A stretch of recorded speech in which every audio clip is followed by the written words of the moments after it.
Bonjour et bienvenue à ce nouveau temps de l'Église ensemble. Heureuse de partager avec toi une méditation de Samuel Dinsenmeyer, pasteur et responsable du pôle mission à la Fédération des Églises adventistes du Sud de la France. Le titre de son message est « Kénose, si tu oses, pour vivre en osmose ».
Tranquille, car tu es là.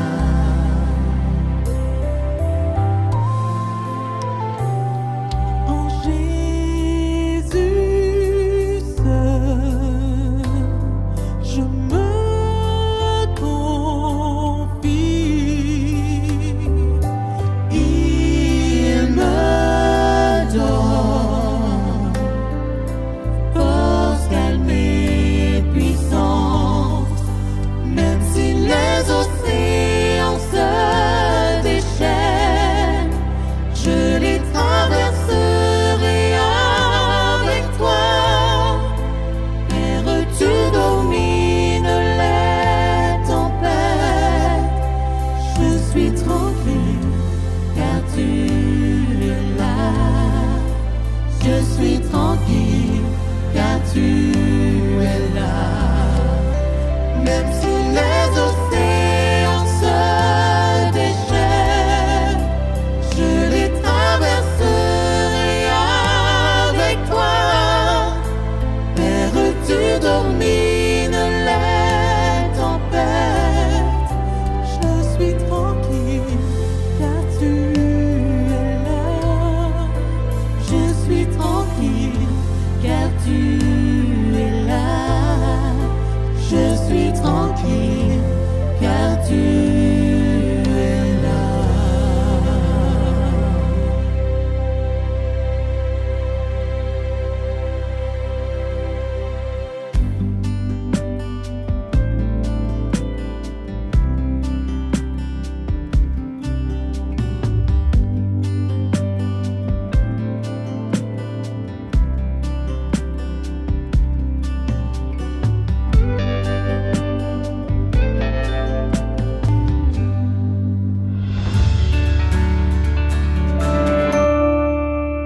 Bonjour, le titre du message que j'aimerais vous partager ce matin est « Kénose, si tu oses, pour vivre en osmose ».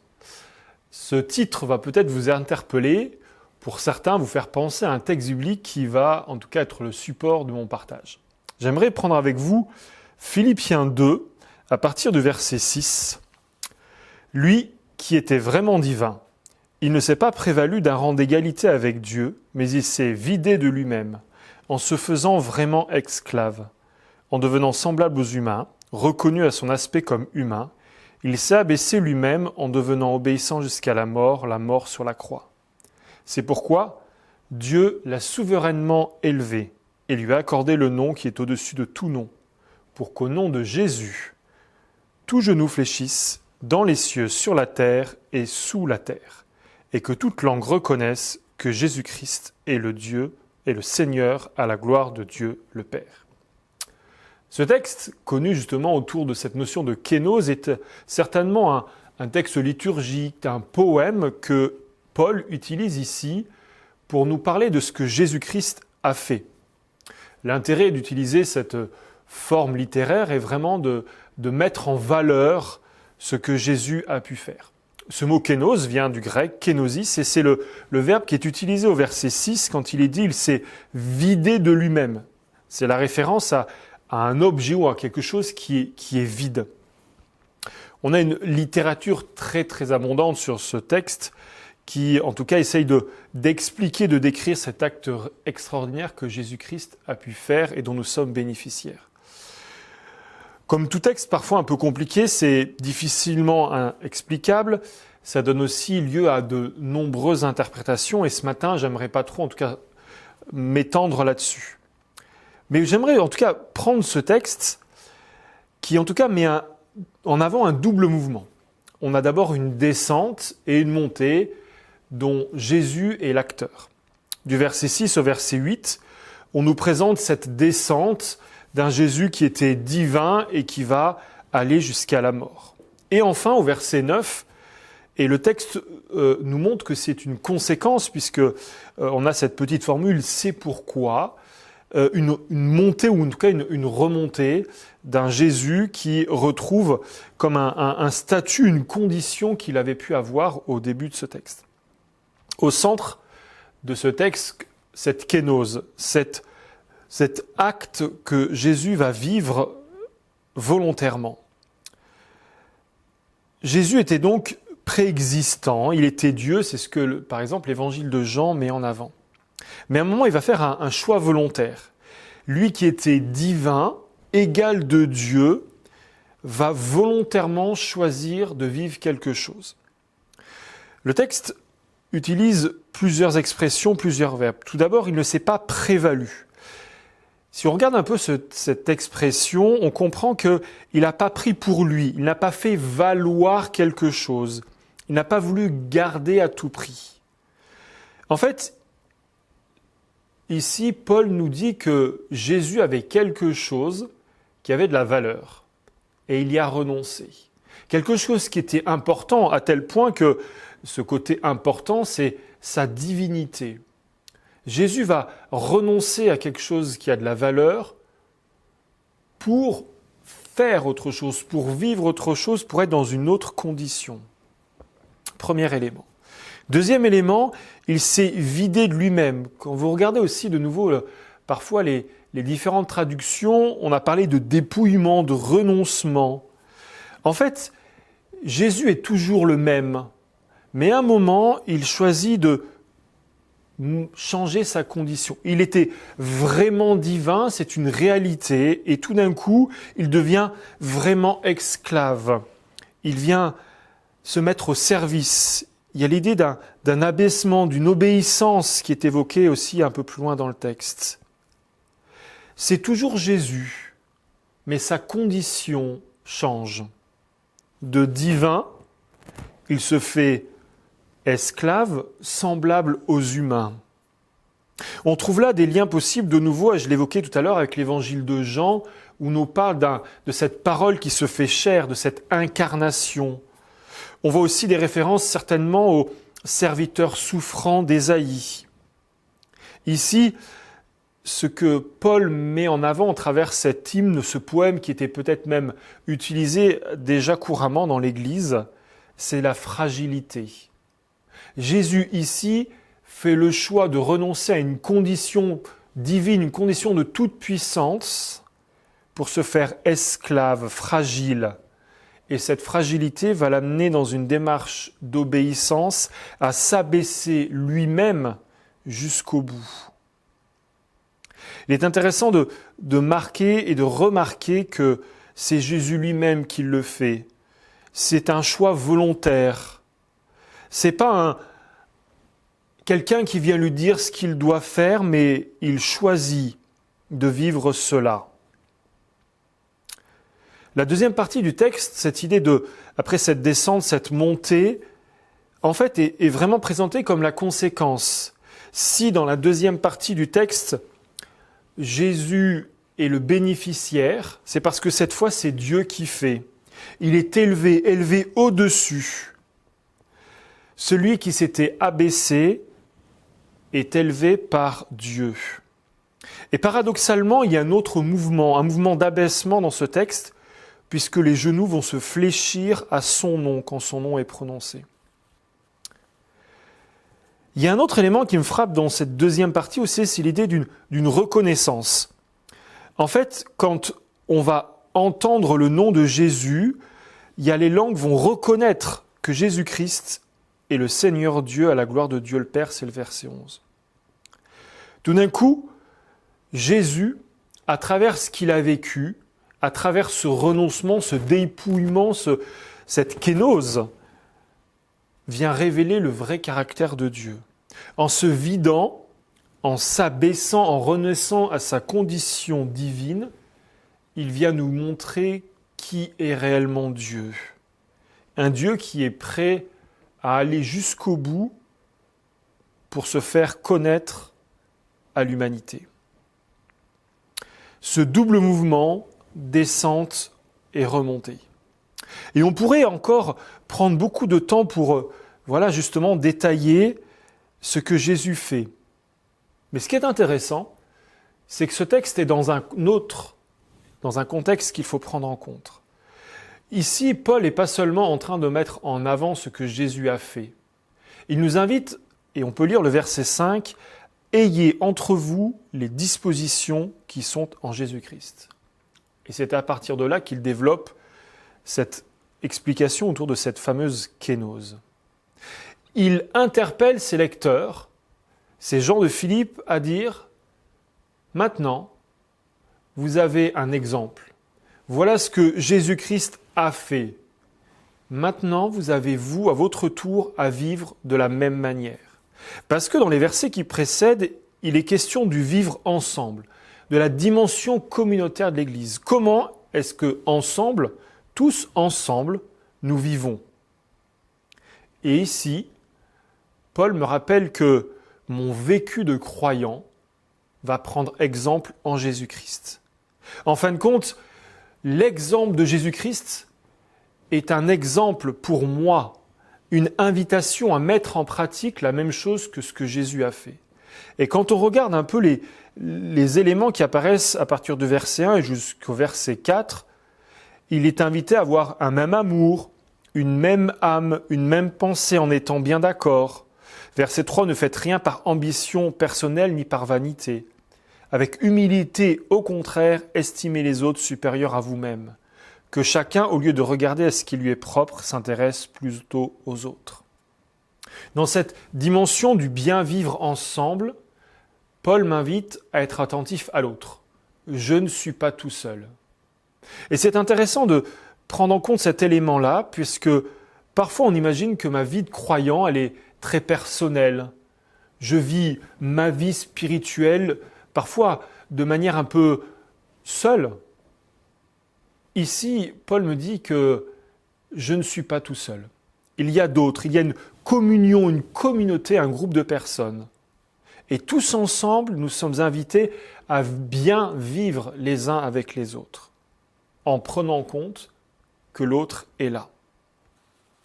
Et donc, pour bien vivre ensemble, il m'invite à prendre exemple en Jésus-Christ. D'une certaine manière, je suis personnellement, individuellement bénéficiaire de la grâce en Jésus-Christ, mais nous sommes collectivement, en tant que communauté, en tant qu'Église, appelés à vivre la grâce dans nos rapports les uns aux autres. La grâce, c'est quelque chose qui se partage, qui se communique. L'Évangile, c'est quelque chose que je vis dans mon quotidien. J'ai trouvé un terme un peu barbare, un peu particulier, qui est la christologisation du vécu du croyant. C'est-à-dire que, en fin de compte, Christ devient la norme de mon vécu personnel, mais aussi devient la norme de mon vécu de communauté. Cette humilité, cette kénose, cet abaissement devient le modèle à suivre dans l'Église, dans la communauté. Cette kénose, quelque part, Paul ici me lance un défi. Est-ce que tu oses vivre cela ? Concrètement, au-delà de nos différences sociales, ethniques, culturelles, théologiques, comment est-ce que nous remettons tous ensemble Christ au centre de nos vies personnelles et de nos vies d'église. On ne va pas se voiler la face. Dans nos églises, il y a des différences sociales. Il y a des différences ethniques. Il y a des différences culturelles, des différences théologiques. Peut-être toutes ces choses sont amplifiées par la mondialisation des gens qui circulent, qui se déplacent d'un pays à un autre. On sait déjà qu'au temps de Paul, au temps de l'Église primitive, l'Église vivait des tensions entre les chrétiens d'origine païenne et les chrétiens d'origine juive. Mais à chaque fois, et je pense qu'ici c'est ce que Paul est en train de nous dire, il m'invite à prendre exemple en Jésus-Christ. Et j'aimerais retenir 4 éléments clés. Première chose, c'est l'idée que Jésus a fait le choix d'un acte volontaire. Bien vivre ensemble, ça peut se décréter, mais ce n'est pas moi qui l'impose aux autres. C'est moi qui choisis de le vivre. Deuxièmement, le texte nous dit à plusieurs reprises, il l'a fait lui-même.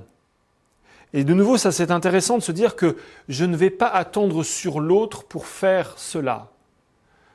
Parfois, quand il y a un différend, parfois même un différend dans les familles, les frères et les sœurs qui se disputent, on a parfois cet argument qui est non mais d'abord il faut que lui il change et après moi je changerai parce que si je change et qu'il ne le fait pas, ça ne sert à rien.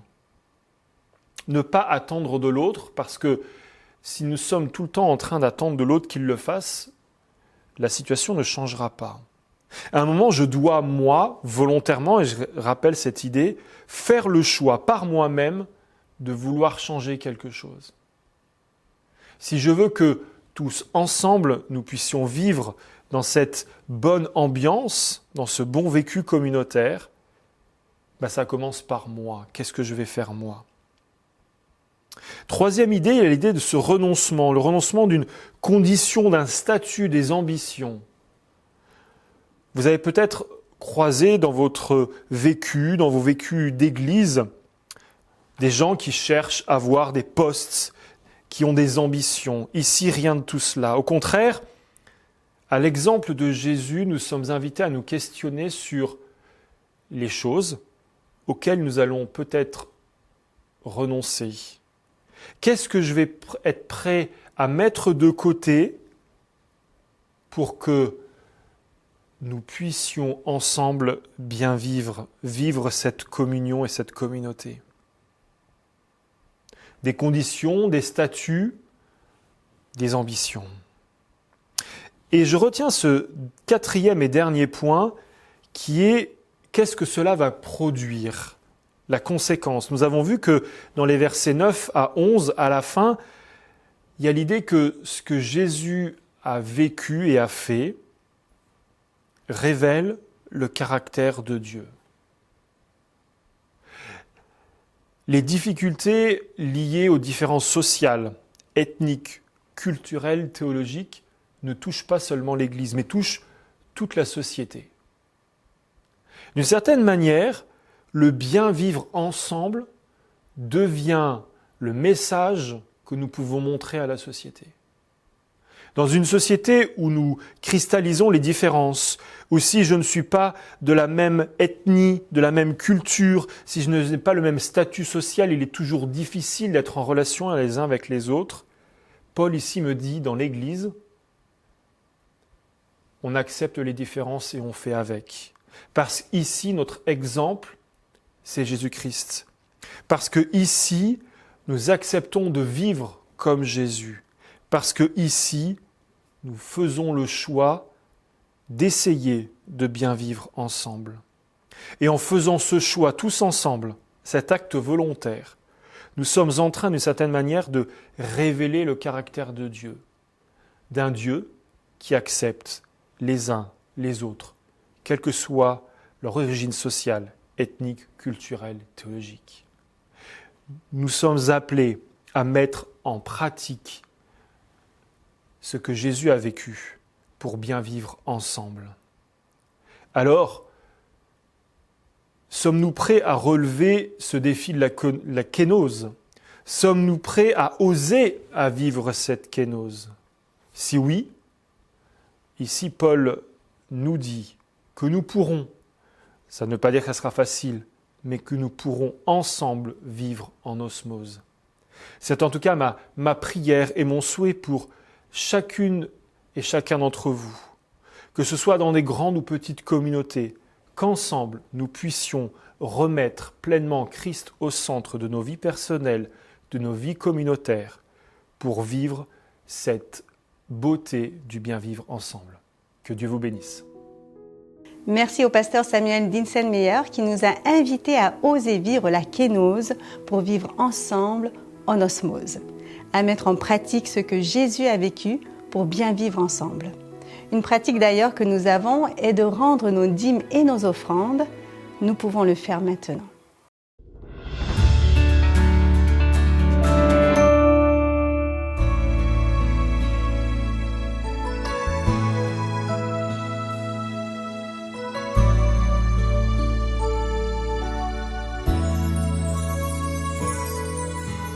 C'est auprès de Dieu que je veux me tenir.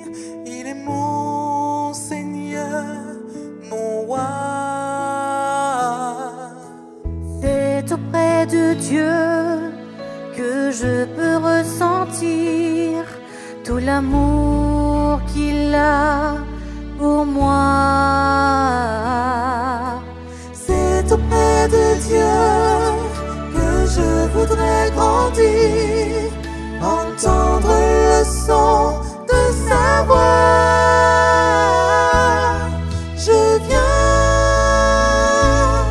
Je viens devant le trône, par ta grâce je me tiens, en ta présence je lève les yeux vers le lieu saint, pour contempler ta face.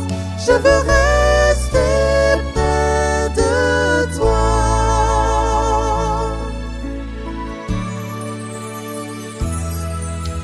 C'est auprès de Dieu que je veux me tenir. Il est mon Seigneur, mon roi. C'est auprès de Dieu que je peux ressentir tout l'amour qu'il a pour moi. C'est auprès de Dieu que je voudrais grandir, entendre le son de sa voix. Je viens devant le trône, par ta grâce je me tiens, en ta présence je lève les yeux vers le lieu saint, pour contempler ta face. Je veux rester près de je viens devant le